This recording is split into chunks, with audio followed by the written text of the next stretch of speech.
மரக்காணம் அருகே வீட்டில் வெளிமாநில மது பாட்டில்கள் பதுக்கி வைக்கப்பட்டு 24 மணி நேரமும் கள்ளச்சந்தையில் மதுபானம் விற்பனை நடைபெற்று வருவதாக குற்றச்சாட்டு எழுந்துள்ளது.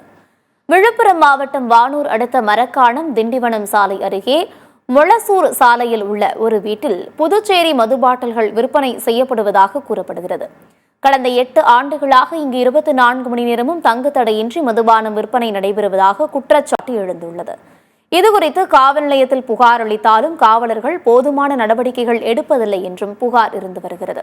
இது தொடர்பாக சமூக ஆர்வலர் ஒருவர் நேரில் சென்று அங்கு அரங்கேறி வரும் சமூக அவலம் குறித்து மிக தெளிவான விளக்கங்களுடன் வெளியிட்டுள்ள காணொலியை தற்போது பார்க்கலாம். இப்போ நம்ம எங்கே என்ன பார்த்துட்டு இருக்கோம்னு தெரியுதா? இதை பார்க்கறது நீங்கள் பார்த்தீங்கன்னா பாண்டிச்சேரியில் போய் வாங்கணும். ஆனால் இப்போல்லாம் பாண்டிச்சேரியில் போய் வாங்க தேவையில்லைங்க. நம்ம திண்டிவனம் பக்கத்தில் திண்டிவனத்துலேருந்து மரக்காணம் ரோடு இருக்குது. உங்களுக்கு தேவையான வெரைட்டிஸில் நீங்கள் எப்போ போனாலும் கிடைக்கக்கூடிய 24 மணி நேரமும் கிடைக்கும். நீங்கள் பாண்டிச்சேரி போனால் கூட அப்பப்போ உங்களுக்கு கடையை சாத்திடுவாங்க, அப்போ சரக்கு கிடைக்காது.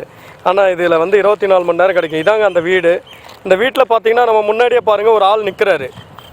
அவர் சரக்கு வாங்க தான் ரெடியாக நிற்கிறாரு. அது உள்ளே இருந்து நம்ம கேட்ட உடனே நம்மளுக்கு என்ன வேணும்னு நம்மளோட தேவை என்னன்னு கேட்டு, அதாவது நம்மளுக்கு தேவையான வெரைட்டிஸான சரக்கை நம்மளுக்கு கொடுக்கறதுக்காக உள்ளவே ஒருத்தவங்க இருக்காங்க. இது வீடுங்க. அது இந்த சரக்கு பார்த்தீங்கன்னா இப்போது இன்றைக்கி நேற்று இந்த சரக்கு விற்பனை இங்கே நடக்கலைங்க. 7 to 8 இயர்ஸ்க்கு மேலே இந்த இடத்த சரக்கு விற்கிறாங்க. ஸோ இது வரலையும் போலீஸ் இதை கொஞ்சம் கூட கண்டுக்கல. அவங்க வராங்க, ஏதோ ஒருத்தவங்களை கண் துடைப்புக்காக ஒருத்தவங்களை அரெஸ்ட் பண்ணுறாங்க, ஒரு 2 நாள் ரிமாண்ட் பண்ணுறாங்க, அப்புறமா மறுபடியும் வெளியே வராங்க. மறுபடியும் ரொட்டீனாக இது நடந்துகிட்டே இருக்குது.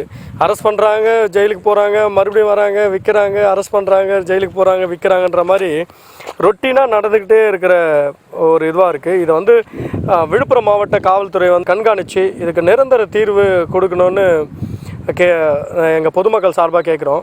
மேலும் பார்த்திங்கன்னா ஒரு சின்ன சின்ன விஷயத்துக்கு, அதாவது அவன் சாராயம் குடிச்சிட்டு விழுந்துட்டு இருப்பான், ஒரு சின்ன சண்டை இருக்கும், இந்த மாதிரி சின்ன சின்ன விஷயத்துக்கு எல்லாமே பெரிய நடவடிக்கை எடுக்கிற காவல்துறை. பட் இந்த மாதிரியான பெரிய விஷயத்தை தொடர்ந்து ஒரு நடவடிக்கையே இல்லாமல், அதாவது ஒரு கண்துடைப்பு நடவடிக்கை மட்டும் எடுத்துகிட்டு இருக்கிறது ஒரு வேடிக்கையாக இருக்குது.